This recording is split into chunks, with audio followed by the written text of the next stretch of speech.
चलिए देखो, जो बाइनोमियल थ्योरम पढ़ रहे थे, तो बाइनोमियल में सबसे पहले आपको हम ये बता चुके थे कि एक्सपेंशन कैसे करना है और पास्कल ट्रायंगल, यही पढ़े थे हम लोग पिछले क्लास। तो सबसे पहला चीज कि अगर कभी a plus B whole power n होता है तो एक्सपेंशन कैसे करते हैं बोलते चलिए। a to the power n, second term nc1, a का पावर n माइनस 1, b का पावर, थर्ड क्या होगा nc2, a to the power b square. ये कंटिन्यूड था, कहने का मतलब फर्स्ट टर्म का पावर एक एक यूनिट डिक्रीज करता जाएगा और सेकंड टर्म का पावर एक एक यूनिट इंक्रीज करता जाएगा। लास्टली हम लोग NCN तक जा रहे थे, उस समय b to the power n हुआ करता, ठीक है। अच्छा, इसका हम लोग जनरल टर्म पढ़े थे और जनरल टर्म को हम लोग क्या बोलते हैं, r plus 1th term. General term को हम लोग क्या कहते हैं, r प्लस 1th टर्म। तो जनरल टर्म इस वाले एक्सपेंशन का क्या, दैट इज NCR जब प्लस से सेपरेटेड हो, फर्स्ट टर्म का पावर n माइनस r और सेकेंड टर्म b का पावर क्या हो जाएगा, ये हुआ करता था जनरल टर्म। इसी के बेसिस पे आज हम लोग को सबसे ज्यादा डिस्कशन करना है, सारा क्वेश्चन इसी पे बनेगा, इसका कोई यूज नहीं होगा, ठीक है। सेकेंड हम लोग ये पढ़ चुके थे कि अगर a minus B power n का एक्सपेंशन होता है तो वो क्या था, अल्टरनेट तरीके से प्लस और माइनस। तो फर्स्ट टर्म कैसा प्लस, सेकंड कैसा minus, nc1 a to the power n minus 1 b plus nc2 a to the power n minus 2 b square. Continue, ठीक है।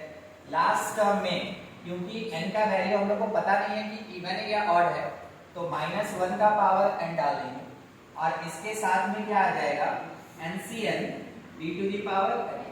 किसी को याद है इसका जनरल टर्म, सबसे पहले साइन कन्वेंशन किसके बेसिस पे, -1 के बेसिस पे। तो -1 का पावर r, उसके साथ NCR, फर्स्ट टर्म a का पावर n माइनस r और second term b to the power. ये था जनरल टर्म, ठीक है। तो आपके पास जब भी बाइनोमियल मिलेगा तो या तो बाइनोमियल नेगेटिव से सेपरेटेड होगा या फिर पॉजिटिव से सेपरेटेड होगा। दोनों केस में जनरल टर्म आपको पता है क्या करना है, ठीक है। इसी को यूज करेंगे आज के कॉन्सेप्ट में, ठीक है। तो इतना हम लोग पिछले क्लास में यही हुआ था। उसके बाद एक आपको हम ये भी फॉर्मेट बता चुके थे कि अगर a प्लस बी एन और a माइनस बी एन को ऐड करते तो कौन सा टर्म बचेगा, इवन वाला कि ऑड वाला। ऐड करेंगे तो इवन वाला बचेगा, यानी नॉट बचेगा, 2 बचेगा, 4, 6, 8, ठीक है। और n पे डिपेंड करता है कि लास्ट टर्म n वाला बचेगा या वो कैंसिल हो जाएगा, ठीक है। अगर n ऑड होगा तो ये तो कैंसिल हो जाएगा और अगर n इवन होगा तो ये रिमेनिंग बच जाएगा, ठीक है। जब हम सब्ट्रैक्ट करते हैं फर्स्ट में से सेकंड, यानी a plus B power n में से a minus B power n subtract करेंगे तो उस समय कौन सा टर्म्स बचता है, ऑड वाला, और वो भी कितने टाइम्स, 2 टाइम्स, ठीक है। ये था अपने पास कॉन्सेप्ट, कोई दिक्कत नहीं, पिछले क्लास वाला रिवीजन हो गया और जिसका छूटा था उसका कवर हो गया, ठीक है। नेक्स्ट पॉइंट आज का है, इन केस ऑफ टर्म, ये बताए थे क्या, इंडिपेंडेंट ऑफ x। ये टॉपिक हुआ था पिछले क्लास, नहीं, ठीक। In case of term independent of x, आपसे क्वेश्चन में पूछेगा which term does not contain variable, which term is free from variable, which term independent of x। तीनों स्टेटमेंट का मतलब एक ही, ठीक है, कि वेरिएबल का पावर कितना होना चाहिए, 0, तभी तो जाके वो वेरिएबल से फ्री होगा, ठीक है। तो वैसे केस में आपको क्या करना है, सबसे पहला step, right general term of binomial. जो भी बाइनोमियल जिस किसी भी तरीके का है, दो ही तरीका होगा, या तो प्लस वाला या माइनस वाला, उसका जनरल टर्म लिखेंगे सबसे पहले, ठीक है। एक्सपेंशन छोड़ के कुछ भी पूछे ना क्वेश्चन, अभी एक समरी बता रहे हैं एक्सपेंशन छोड़ के बाइनोमियल से कुछ भी क्वेश्चन पूछे, आपको जनरल टर्म लिख ही लेना चाहिए, ठीक है, उसका यूज आएगा ही आएगा। तो पहले आप जनरल टर्म लिख लेंगे, उसके बाद क्या करेंगे, इक्वेट पावर या exponent of variable with zero. किससे इक्वेट करना है हम लोग को? जीरो से। जीरो से हम लोग वेरिएबल, जितना भी वेरिएबल है, एक्स है, वाई है, सबका वेरिएबल का जो भी पावर आएगा उसको किससे इक्वेट करेंगे? जीरो से। जीरो से जब इक्वेट कीजिएगा, उसके कारण उसके बाद देन फाइंड आर। आपको क्या फाइंड करना है? आर का वैल्यू, ठीक है। जैसे मान लेते हैं x का पावर आएगा 12 माइनस 2, तो आप इस वाले टर्म को जीरो कीजिएगा क्योंकि ये वेरिएबल का पावर है, तो r का वैल्यू क्या है? 6। वैसे ही जब आप इक्वेट कीजिएगा जीरो के साथ, तो वहां से किसका वैल्यू निकलेगा? r। क्यों r का वैल्यू निकलेगा? कारण है कि आप जनरल टर्म डिफाइन किए हैं ना, और जनरल टर्म डिफाइन होने में देखिए r एक वेरिएबल होता है, n तो कांस्टेंट होता है, इनको तो इंडेक्स कहते हैं, ठीक है। तो r का वैल्यू हमको फाइंड कर लेना है। मान लीजिए r का वैल्यू हमको मिल गया 7, तो बताइए तो कौन सा टर्म है जो इंडिपेंडेंट ऑफ x होगा? 8, ठीक है। कारण है कि जनरल टर्म में हम लोग कौन सा टर्म लिखते हैं? r plus 1th term. तो अगर r का वैल्यू आ गया 7, तो कौन सा टर्म इंडिपेंडेंट ऑफ x होगा? एक यूनिट ज्यादा, यानी 8th टर्म, ठीक है। उसके बाद अगर आप चाहें तो कोफिशिएंट निकाल सकते हैं। जैसे किसी किसी क्वेश्चन में लिखा रहता है which term is independent of x, तो आप आंसर देंगे 5th टर्म, 6th टर्म, ऐसे करके। मगर जब आंसर देखिएगा ना, तो वहां लिखा रहेगा 180, 2560। इतना बड़ा कोई टर्म नहीं होता है, ठीक है। तो ये क्या है? ये कोफिशिएंट का वैल्यू है। उस टर्म में जो कोफिशिएंट होगा उसका वैल्यू है। कोफिशिएंट किसको कहते हैं?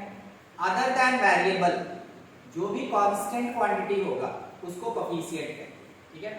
वेरिएबल छोड़ के जो भी कांस्टेंट क्वांटिटी होगा उसको हम लोग क्या बोलते हैं?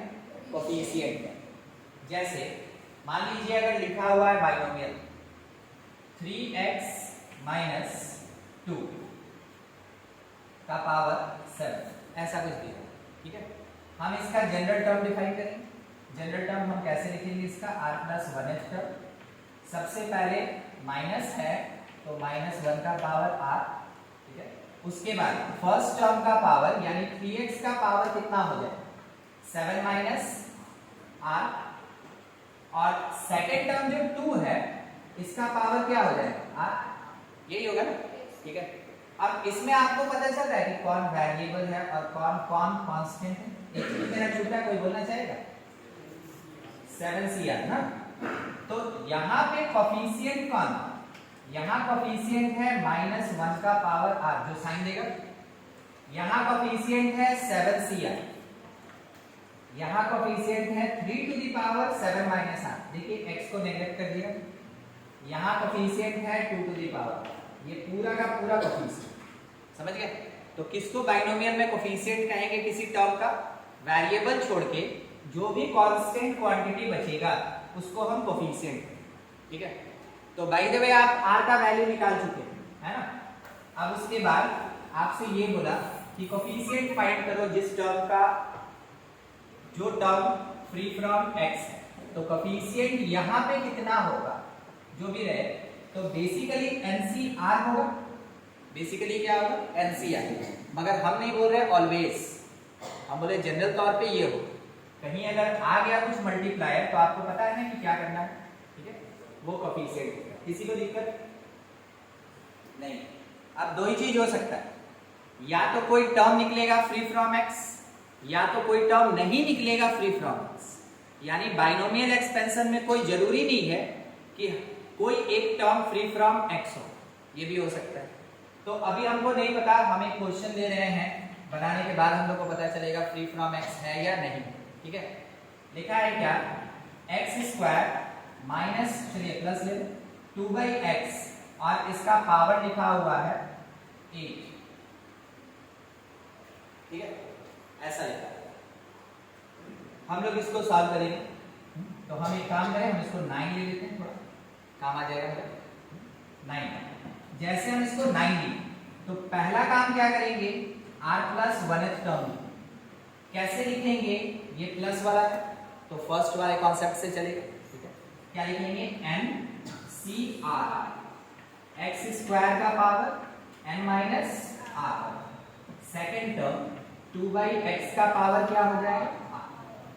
अब यहां हम डिस्कशन करेंगे फॉर वेरिएबल्स, केवल वेरिएबल्स के, तो वेरिएबल्स है कौन, x to the power 18 minus 2r है, x to the power 18 minus 2r है वेरिएबल, और उसके साथ देखिए 2 को नेग्लेक्ट कीजिए क्योंकि ये वेरिएबल नहीं, 1/x to the power r, तो x का पावर कितना माइनस r, तो यहाँ पे एक माइनस r लग गया, किसी को दिक्कत है वेरिएबल से।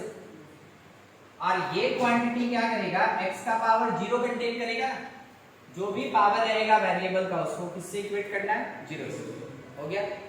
यहां से आप सॉल्व करके क्या बता सकते हैं, r का वैल्यू, r मिल गया 6। जैसे r 6 मिल गया यानी कौन सा term independent of x, seventh term. By the way r अगर फ्रैक्शन आ जाता तो कोई भी टर्म इंडिपेंडेंट ऑफ x नहीं होता। जैसे इससे पहले हम क्या किए थे, 8 लिए थे, 8 के बेसिस पे सोचिएगा, ये 16 हो जाता, 16 minus 3r equal to 0, r का वैल्यू 16/3 इज अ फ्रैक्शन, तो कोई भी टर्म इंडिपेंडेंट ऑफ x नहीं है। अगर r का वैल्यू कोई एक पॉजिटिव इंटीजर आता है केवल तभी टर्म इंडिपेंडेंट ऑफ x होता है, अगर r नेगेटिव आ गया या फ्रैक्शन आ गया तो कोई भी टर्म इंडिपेंडेंट ऑफ x नहीं है, ठीक है। जैसे ये मिल गया, थोड़ा यहां सॉल्व करते हैं क्योंकि नीचे देखने में दिक्कत हो रहा है। Coefficient of term independent of x, that will be 9c6, 9c6 r का वैल्यू पुट करेंगे, 9c6 इनटू और कुछ 2 टू द पावर 6, क्योंकि ये भी ना कांस्टेंट है, 2 टू द पावर 6। आप इसको बड़ा टर्म रहे तो ऐसे ही छोड़ दीजिए, छोटा रहेगा तो पूरा सॉल्व कर दिया जाए, ठीक है। कोई दिक्कत समझने में, चलिए नोट किया जाए।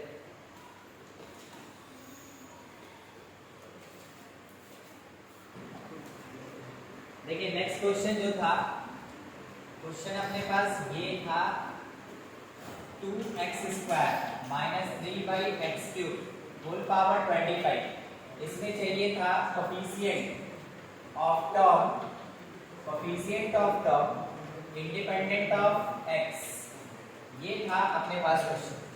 तो हम लोग यहाँ से सबसे पहला काम क्या करेंगे कि इसका जनरल टर्म लिखेंगे, कौन सा term, r plus 1th term, क्योंकि नेगेटिव है तो -1 to the power r 25cr, उसके साथ 2x स्क्वायर का पावर कितना हो जाएगा 25 माइनस r, और 3/x³ का पावर क्या है r, ठीक है। यहां से फोर वेरिएबल, जाने कोई बात, फोर वेरिएबल हम लोग क्या करेंगे, x का पावर कितना लेंगे 50 माइनस 2r, और 1/x का पावर कितना आ जाएगा 3r। तो कारण क्या है कि डिवीजन हो रहा है तो पावर सब्ट्रैक्ट होगा, और ये पूरा quantity x to the power 0 के बराबर, तो x का overall power 50 minus 2r minus 3r is 0, तो पावर कितना है 50 माइनस 5r, ये 0, तो r का वैल्यू 10 आ गया। जैसे r 10 आएगा, अब कोफिशिएंट, तो coefficient that is equals to -1 का पावर 10 तो +1 हो जाएगा, 25 c10, उसके बाद कोफिशिएंट में 2 भी आएगा तो 2 का पावर 25 माइनस 10 15, और 3 का पावर r मतलब 3 का पावर 10, ये पूरा का पूरा कोफिशिएंट। इतने बड़े नंबर को सॉल्व नहीं करना, ठीक है। किसी को दिक्कत इससे टर्म इंडिपेंडेंट ऑफ x तो पूछ लेंगे।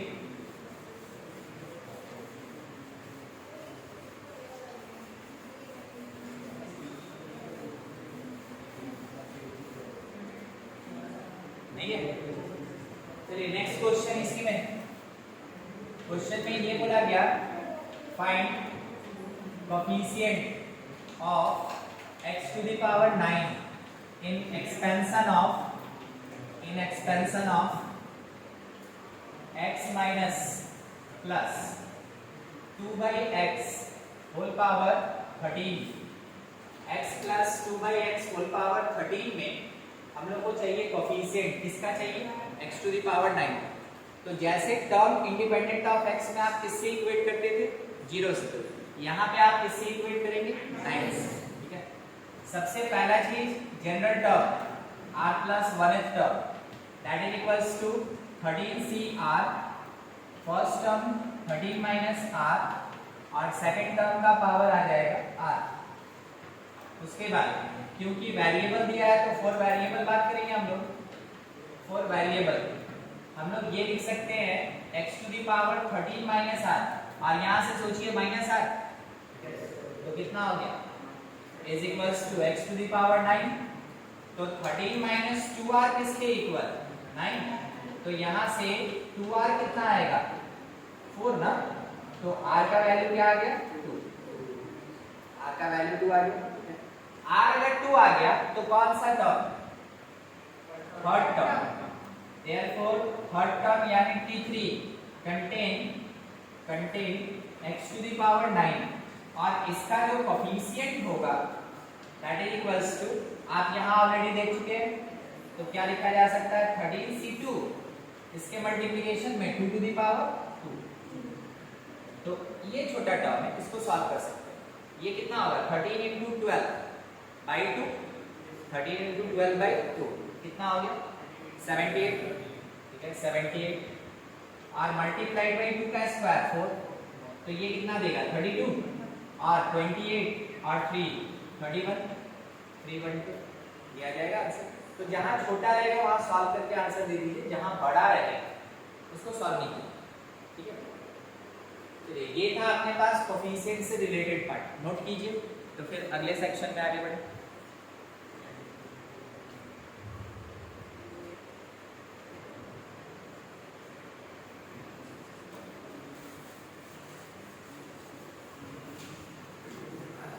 चलिए नेक्स्ट डिस्कशन है, आज का एक टॉपिक ये हो गया, सेकंड छोटा छोटा पार्ट है, बस उसी पे डिस्कशन करना है, डिविजिबिलिटी।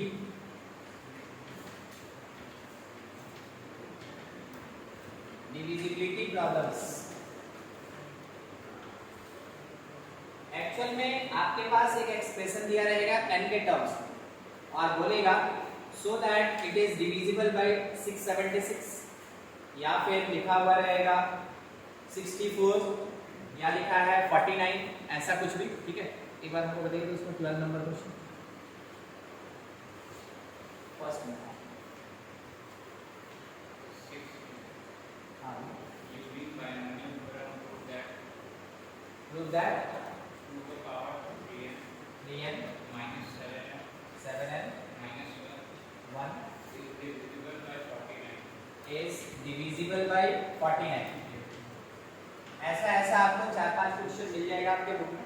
ठीक है, ये हो गया डिविजिबिलिटी, शो करना। देखिए इसमें एक ही तरीके का प्रोसेस होता है, वही सारे क्वेश्चन में लगेगा, कुछ अलग नहीं। ठीक है, क्या करना है, सबसे पहले आपको चेक करना है जिसके पावर में n दिया है, जिसके पावर में n दिया है उसी का काम है, बाकी किसी का कोई काम नहीं। ठीक है, 2 to the power 3n और 2 का पावर 3 का पावर n लिख सकते हैं, और 2 to the power 3 कितना होता है, 8, यानी ये 8 to the power n है, ये कौन है, 8 to the power n है।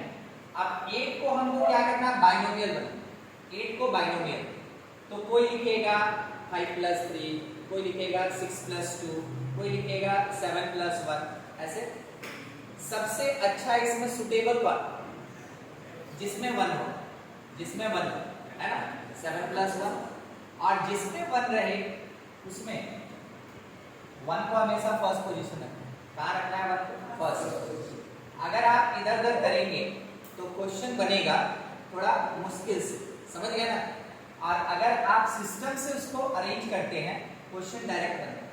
ठीक है, तो किसी भी बाइनोमियल में अगर 1 है तो 1 को कौन सा पोजीशन देना है, फर्स्ट, बाकी जो रिमेनिंग है वो सेकंड पोजीशन जाए। तो 8 को लिखेंगे 1 + 7, ठीक है। चलिए बस इतना ही हमको समझाना था, काम करके दिखा। यहाँ देखिए फर्स्ट इस टर्म को लिखें 1 + 7 to the power n -7n -1, इसको केवल कैरी करना है। बाइनोमियल में a + b whole power n के according first term nc0, first term का पावर n, आगे से नहीं लिखेंगे क्योंकि 1 का पावर कुछ भी रहे 1 ही होता है, प्लस 7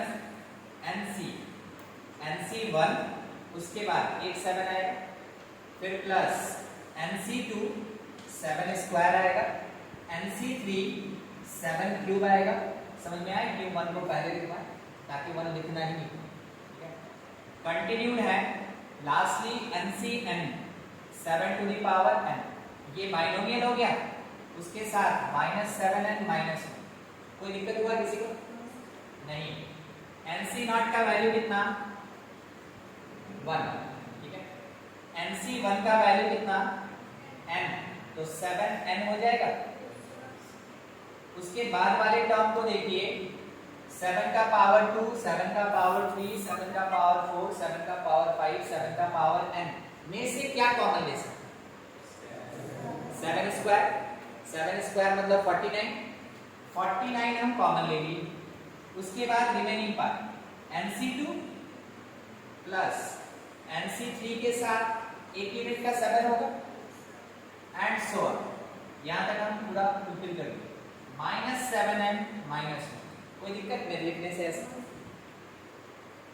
NCR हमेशा इंटीजर होता है, ठीक है, सही की गलत, NCR हमेशा इंटीजर होता है, इंटीजर। 7c6 ले लें, अगर 7c6 ले लेंगे तो 7 फैक्टोरियल बाई 7 - 6 और इंटू 6 फैक्टोरियल लिखेंगे, ये कट के कितना देगा, 7 देगा, इंटीजर। मान ले रहे हैं 14c3 ले लेते हैं, ठीक है, तो 14 फैक्टोरियल बाई 14 - 3 11 फैक्टोरियल और 3 फैक्टोरियल, 11 से कैंसिल कर दिए 14 13 12 बाई 3 फैक्टोरियल मतलब 6, इससे ये कटेगा 2 टाइम्स में, फिर से क्या दिया आपको, इंटीजर। तो NCR हमेशा क्या होता है, इंटीजर, और कैसा इंटीजर, पॉजिटिव इंटीजर। यानी हम ये बोल सकते हैं NCR always belongs to natural number, ठीक है। तो NCR जितना है वो नेचुरल है। अब देखिए नेचुरल इनटू नेचुरल क्या हो, नेचुरल, और नेचुरल प्लस नेचुरल क्या हो, नेचुरल, यानी ये पूरा ब्रैकेट इंटीजर है या कहें तो नेचुरल नंबर। तो अगले स्टेप में कुछ लिखने से पहले हम इसको काट लेना चाहेंगे, कोई दिक्कत नहीं है, प्लस माइनस कट गया। 49 lambda where lambda belongs to natural, तो 49 lambda is divisible by 49, true की फॉल्स, डिविजिबल बाय 49। आप 49 के साथ कोई भी नंबर डाल दीजिए, अगर आप हमको बोलिएगा 49 से डिवाइड करके, तो हम इस नंबर को थोड़ी देखेंगे, हम तो इसको काटेंगे, और कटने का मतलब, कैंसिल होने का मतलब क्या हुआ, डिवाइड हो गया, तो टोटली डिविजिबल। उसमें ये जो टर्म बच गया यही ना कोसेंट कहलाएगा। तो अगर 49 लैम्डा आ गया तो इट इज डिविजिबल बाय 49, हो गया प्रूफ बाइनोमियल यूज करके। ऐसा ही कुछ होता है आपका मैथमेटिकल इंडक्शन, उसमें भी ऐसा क्वेश्चन आपको मिलेगा, मगर उस समय हम लोग को इंडक्शन यूज करके प्रूफ करना होता है, और यहाँ बाइनोमियल यूज करके प्रूफ करना होता है। एक और क्वेश्चन बोलिए तो सर, हाँ, a to the power 2n plus 2 8n minus 9 is divisible by 64, 60, yes, ठीक है। 3 to the power 2n plus 2 को हम ऐसे लिख सकते हैं 3 to the power 2 times n plus 1, ठीक है। और एक चीज अभी बाकी, 3 का पावर 2n और 3 का पावर 2 हम इसको लिख सकते हैं, नहीं समझे, तो 3 to the power 2n into 3 square, ये वाला पार्ट ऐसे लिखा जा सकता है कि नहीं? ठीक है, यही तो समझा रहे हैं। -8n -9, अब 3 स्क्वायर मतलब कितना? 9, और 9 को हम लोग, क्योंकि हम ये तो जान रहे हैं ना कि 8 चाहिए होगा, ठीक है, तो 9 को हम लोग 1 + 8 पावर n ऐसे लिख सकते हैं, और इसके साथ में मल्टीप्लिकेशन में 9 है, रहने दीजिए कोई बात नहीं। -8n -9 ये आ गया। यहाँ मेरा बाइनोमियल लग रहा है, मेन फिगर यही होता है बाइनोमियल लग रहा है, ठीक है। इस बाइनोमियल का एक्सपेंशन करेंगे तो ये हमको क्या देगा? 9 times nc0 plus nc1 8 plus nc2 into 8 square plus nc3 into 8 cube and so on, ठीक है। इसी लाइन में खत्म करना है। -8n -9 लिख दिए हम। अच्छा, उसके बाद nc0 कितना? मल्टीप्लाइड बाई 9 हो गया। nc1 कितना? nCn यानी ये 8n है, 8n मल्टीप्लाइड बाई 9 कितना? 72n प्लस 9 है, और इसके बाद वाले टर्म में से 64 कॉमन आ रहा है, 64 कॉमन ले लिए। उसके बाद ब्रैकेट में अपने पास बच गया nc2 plus nc3 times 8 and so खत्म। -8n -9 इसको कैरी कर रहे हैं, 9 और 9 कैंसिल, और 72 - 8 कितना होता है? 72 - 8 कितना होता है? 64 होता है। तो 64n प्लस 9 इंटू 64, और इस वाले टर्म को लैम्डा बोल लें पूरा, ठीक है। दोनों में से क्या कॉमन आ रहा है? 64, ब्रैकेट में बच गया मेरे पास n जो कि नेचुरल नंबर प्लस 9 लैम्डा जो कि एक नेचुरल नंबर है ना। कुल मिला के फिर से क्या देगा? एक नेचुरल नंबर म्यू कह लें उसको, 64 mu, where lambda belongs to natural number as well as mu belongs to natural number. 64 mu is divisible by 64, सही है? by 6, ठीक है, कोई दिक्कत नहीं। तो ऐसे ही सारे क्वेश्चंस को बनाना है जिसमें भी ऐसा कुछ डिविजिबिलिटी का प्रॉब्लम है। कहीं किसी को कुछ डाउट तो पूछ लें। Next third number middle term, third number है मिडिल टर्म।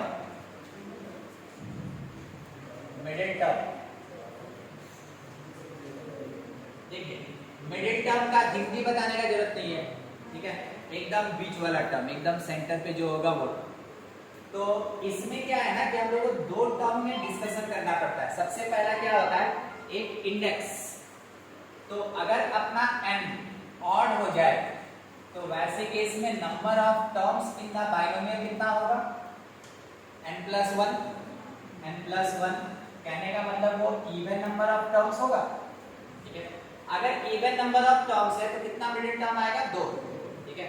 तो उस समय 2 मिडिल टर्म्स, उस समय 2 मिडिल टर्म्स आएगा। और कौन कौन सा मिडिल टर्म्स होगा? जब n ऑड है, n+1/12 एंड n+3/12 टर्म्स, ये दोनों मिडिल टर्म। ये कब की बात है? जब इंडेक्स मेरा ऑड होगा तब, ठीक है। इंडेक्स मतलब का जो बाइनोमियल का पावर, ठीक है। उसके बाद अगर n आपका इवन हो जाए तो वैसे केस में नंबर ऑफ टर्म्स कितना होगा या कैसा होगा? n+1 टर्म्स आएगा, और n+1 होने का मतलब ऑड टर्म्स। जब भी नंबर ऑफ टर्म्स ऑड होगा वैसे केस में एक मिडिल टर्म होगा। जैसे देखिए ये 5 है तो ये मिडिल आ गया, फर्स्ट लास्ट सेकंड लास्ट हट के एक मिडिल आ गया। तो उस समय मेरे पास 1 मिडिल टर्म होगा, 1 मिडिल टर्म। और एक मिडिल टर्म वो भी कौन सा होगा? n/2 + 1th टर्म होगा, n/2 + 1th। ठीक है। तो ऑड इंडेक्स के साथ 2 मिडिल टर्म और इवन इंडेक्स के साथ 1 मिडिल टर्म। तो इसके क्वेश्चन कैसा रहेगा, आपसे ये बोला गया फाइंड कोफिशिएंट ऑफ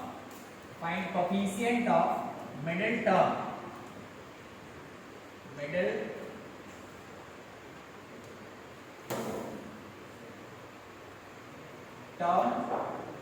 और टर्म्स। मीनिंग समझते हैं इसका, टर्म और टर्म्स, ठीक है। या तो एक टर्म होगा या दो टर्म। इन बाइनोमियल लिखा हुआ है 3x plus 2/x whole power 15, ठीक है, होल पावर 15। इंडेक्स कैसा,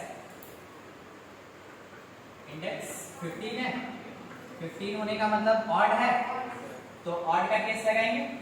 वैसे केस में जो मिडिल टर्म्स होगा, middle terms that is 15 plus 1/2, यानी कौन सा टर्म 8, और 15 प्लस 3/2 मतलब 9, 8 और 9th टर्म, ये मिडिल होगा।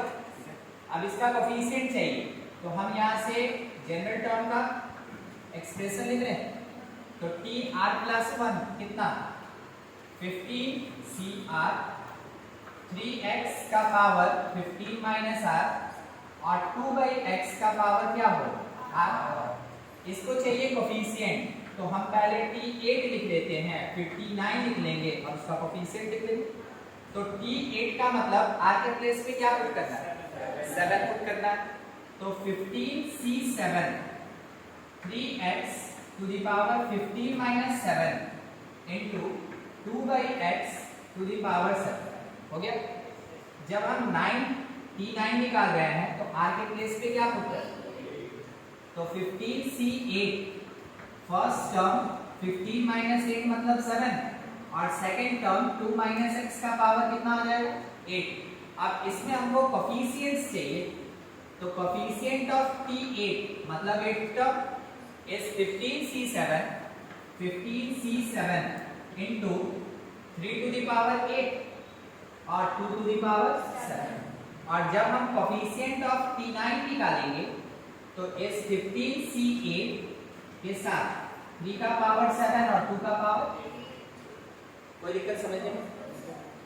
मिडिल टर्म इस तरीके से कैलकुलेट करना है। सबसे पहले आपको इंडेक्स देखना है, ऑड की इवन जैसा रहेगा उसके अकॉर्डिंग यहाँ पे मेंशन किया गया है, n का वैल्यू पुट करना है, वो टर्म डिक्लेयर कर देना है कि मिडिल टर्म होगा। और मिडिल टर्म होने के बाद अगर क्वेश्चन वाला मांगा कोफिशिएंट, तो जनरल टर्म डिफाइन करके कोफिशिएंट निकालना, ठीक है, नोट कीजिए।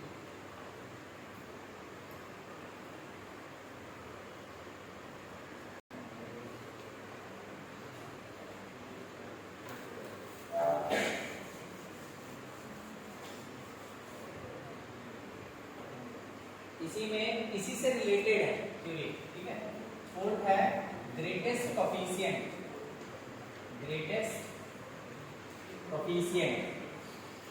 सिंपल सा चीज है, coefficient of middle term is greatest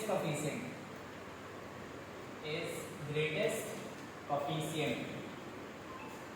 अगर हम लोग ये देख लें कि मिडिल टर्म कौन सा होगा, निकल गया, तो मिडिल टर्म का अगर हम कोफिशिएंट निकालते हैं ना, वो हमेशा क्या होगा, ग्रेटेस्ट कोफिशिएंट, ठीक है। एक क्वेश्चन आपके लिए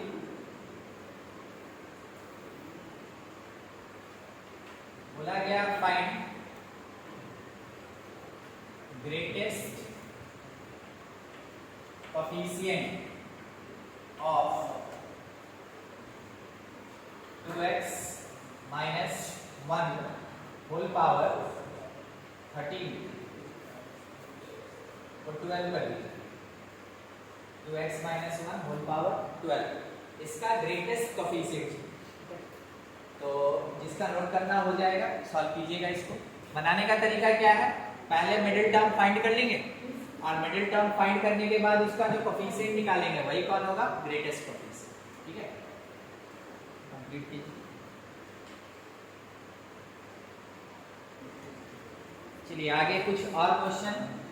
देखिए आपके बुक में ना कुछ ऐसा क्वेश्चन ढेर सारा दिया हुआ है, तो बाय द वे अगर 2-3 क्वेश्चन आपसे बन जाता है एक सेक्शन का तो सब बनाने का जरूरत नहीं है, ठीक है, क्योंकि बार बार रिपीट करना किसी भी चीज़ को ना वो फायदेमंद ज़्यादा नहीं होता, ज़्यादा फायदेमंद नहीं होता, ठीक है, आपके पास उतना समय नहीं है। तो थोड़ा वर्ड प्रॉब्लम पे बढ़ते हैं। देखिए क्वेश्चन नंबर 17 है सेकेंड एक्सरसाइज में, ये कह रहा है कि coefficient of 2r plus 4 and r minus 12 terms in the expansion of 1 plus x to the power 18 are equal। तो क्वेश्चन वाला बोला फाइंड r। क्वेश्चन में ये कहा गया कि coefficient of 2r plus 4 and r minus 12 term are equal. कौन equal है, टर्म या कोफिशिएंट? कोफिशिएंट इक्वल किसके एक्सपेंशन में? 1 plus x पावर 18 के एक्सपेंशन। तो बोला r निकालना। हम लोग सबसे पहले r plus 1 लिखेंगे यानी जनरल टर्म इस वाले एक्सपेंशन का, तो ये कितना हो जाएगा 18cr और x to the power r। किसी को दिक्कत इसके जनरल टर्म से? नहीं, हम लोग को रिक्वायरमेंट है कोफिशिएंट से, तो कोफिशिएंट तो सिंपल 18cr है ना। तो अब आइए इस पे coefficient of t 2r plus 4, तो r के प्लेस पे कितना पुट करेंगे? r के प्लेस पे एक यूनिट लेस है ना, जैसे r plus 1th टर्म अगर आप डिफाइन करते हैं तो आप यहाँ r पुट करते हैं। अगर 2r plus 4th term define कीजिएगा तो 3 पुट होगा, एक यूनिट लेस। तो कोफिशिएंट कितना मिलेगा? nc, n की जगह क्या देगा? 18c 2r plus 3 और coefficient of r minus 12th term कितना होगा?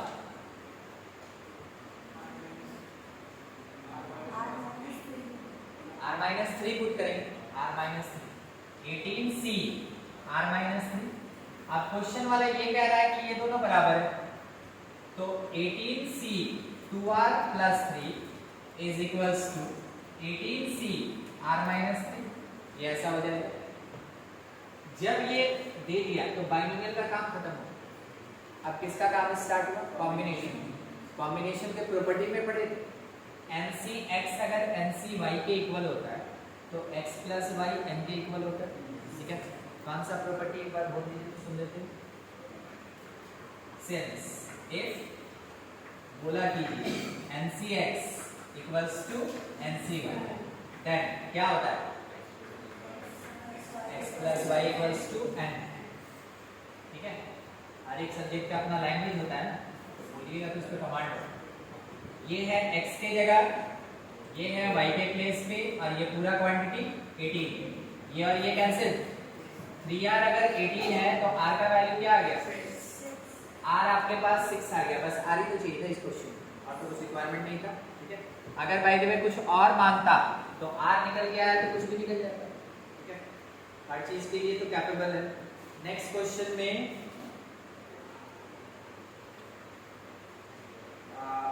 21, ठीक है, क्वेश्चन नंबर 21। देखिए 21 में क्या कह रहा है? The coefficient of 5th, 6th, 7th terms in the expansion of 1 plus x power n are in AP। Coefficient of 5th, 6th and 7th term in the expansion of 1 plus x to the power n are in AP। तो बोला गया find n। Question वाले का demand क्या है कि n क्या होगा ये निकालना है। तो T5 के लिए या T6 या T7 के लिए r plus 1 होना चाहिए ना मेरे पास जनरल टर्म। सबसे पहले जनरल टर्म लिखेंगे तो Tr plus 1 क्या आएगा? NCr और x to the power r। Coefficient कितना NCI। तो जब आप T5 का कोफिशिएंट लिखिएगा, नॉट T5 का कोफिशिएंट, तो वो कितना आएगा NC। और T6 का कोफिशिएंट लिखिएगा तो NC5, और T7 का कोफिशिएंट NC6।